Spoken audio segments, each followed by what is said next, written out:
राम राम राम, ये कैसा नर्थ हो गया। मुझे माफ करिए साधु बाबा, मैंने जानबूझकर आपको तीर नहीं मारा। मैंने जंगली भालू को तीर मारा था, लेकिन वे भाग निकला और धोखे से तीर आपको लग गई। शिकारी ऐसा कह ही रहा था कि साधु की मृत्यु हो गई। साधु बाबा, ओ साधु बाबा, आप बोल क्यों नहीं रहे हैं? हे भगवान, मुझसे ये कैसा पाप हो गया? मुझे माफ करना। कोई मुझे यहाँ पर देख ना ले, इससे पहले मैं यहाँ से निकल जाता हूँ। इतना कहकर शिकारी वहाँ से चला गया।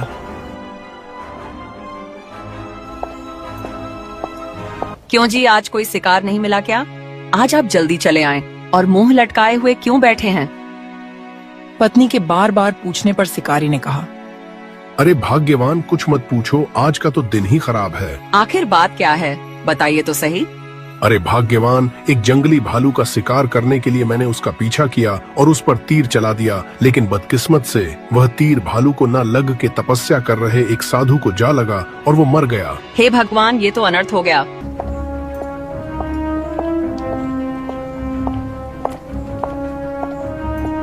जब साधु का शिष्य उन्हें ऐसे हालत में देखते हैं तो बहुत क्रोधित हुए। गुरुदेव, गुरुदेव, ये कैसे हो गया? जिस दुष्ट ने आपका यह हाल किया है, मैं उसे छोड़ूंगा नहीं।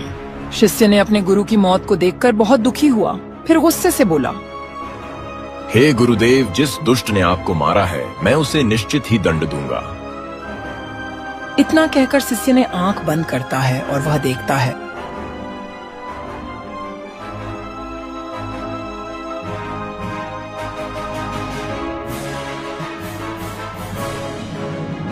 अरे दुष्ट शिकारी, तूने मेरे गुरुदेव की हत्या की है।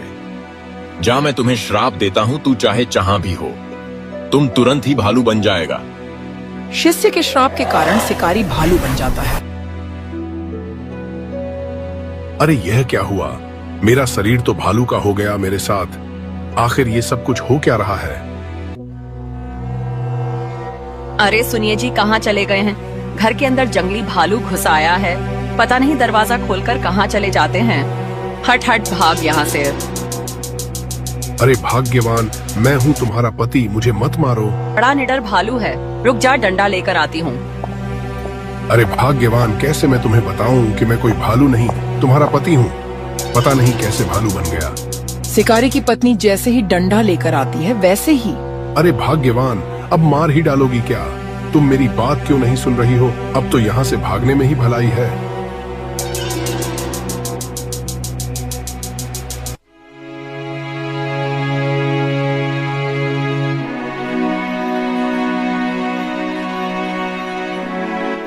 रात भर भटकते भटकते बहुत थक गया हूँ, भूख भी बहुत तेज लगी है। कुछ खाने को मिल जाता तो भूख शांत हो जाती।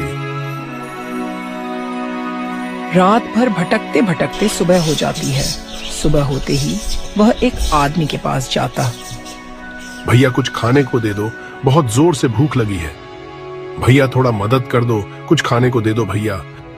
चल जा, भाग भाग, पता नहीं कहाँ से चले आते हैं जंगली जानवर। लगता है मेरी आवाज किसी को सुनाई नहीं देती, कुछ दूसरा ही उपाय करना पड़ेगा। हे भगवान, कितनी बेकार जिंदगी हो गई है। कोई मेरी बात सुनता ही नहीं है। अब तो रात भी हो गई है। आराम करने के लिए कोई सुरक्षित स्थान खोजना पड़ेगा। हे भगवान, ये कैसी मुसीबत है। वह भालू आधी रात को जंगल में जा ही रहा था कि उसे एक आवाज सुनाई दी। बचाओ बचाओ, कोई मेरी मदद करो। वह भालू देखता है कि कोई महात्मा नीचे पड़े हुए दर्द से चिल्ला रहे हैं। वह नजदीक गया तो देखा कि उन्हें बहुत तेज बुखार है। वह तुरंत जंगल में जाके जड़ी बूटी खोजने लगता है।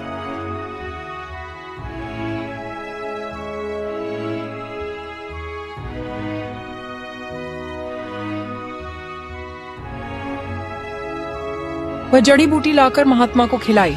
कुछ देर बाद महात्मा सही हो गए। अरे भालू, तुमने तो मेरी जान बचा लिया, तुम्हारा बहुत बहुत धन्यवाद। बोलो, तुमने मेरी सहायता किए हो, मैं तुम्हारी कुछ सहायता कर सकता हूँ? अरे महाराज, यह तो मेरा फर्ज था, वैसे भी मेरी सहायता आप नहीं कर पाओगे। अरे भाई, एक बार बोलकर तो देखो, मैं बहुत शक्तिशाली हूँ। कोई परेशानी है तो बेझिझक बोलो। महाराज, मैं एक शिकारी हूँ। मैं जंगल में शिकार करने के लिए गया था। एक जंगली भालू को अपने धनुष से जेब ही निशाना लगाकर मारा। भालू वहां से भाग निकला। वही बगल में साधु महाराज तपस्या कर रहे थे। मेरी तीर उनको जा लगी और वह मर गए। मैं चुपके से अपने घर चला गया और अपने घर जाते ही मैं एक जंगली भालू बन गया। अच्छा, तो तुम वही दुष्ट शिकारी हो। मैंने ही तुझे श्राप दिया है। जिसे तुमने मारा है वह मेरे गुरु थे। वह बहुत ही तीव्र ज्ञान के लिए तपस्या कर रहे थे और तुमने उन्हें मार डाला। तू जिंदगी भर भालू ही रहेगा। महाराज, ऐसा मत कीजिए। मेरी पत्नी घर पर मेरा इंतजार कर रही होगी। मेरे घर में केवल मैं ही कमाने वाला हूँ। मेरी मदद करो महाराज। शिकारी बहुत गिड़गिड़ाता है। तब महाराज बोलते हैं, ठीक है शिकारी, मुझे तुम्हारी परेशानी देखी नहीं जा रही। मैं तो तुम्हें पहले जैसा कर तो दूंगा, लेकिन तुम्हें किसी भी जीव की हत्या नहीं करनी है। अगर तुम किसी की हत्या की तो तुम फिर से भालू बन जाओगे।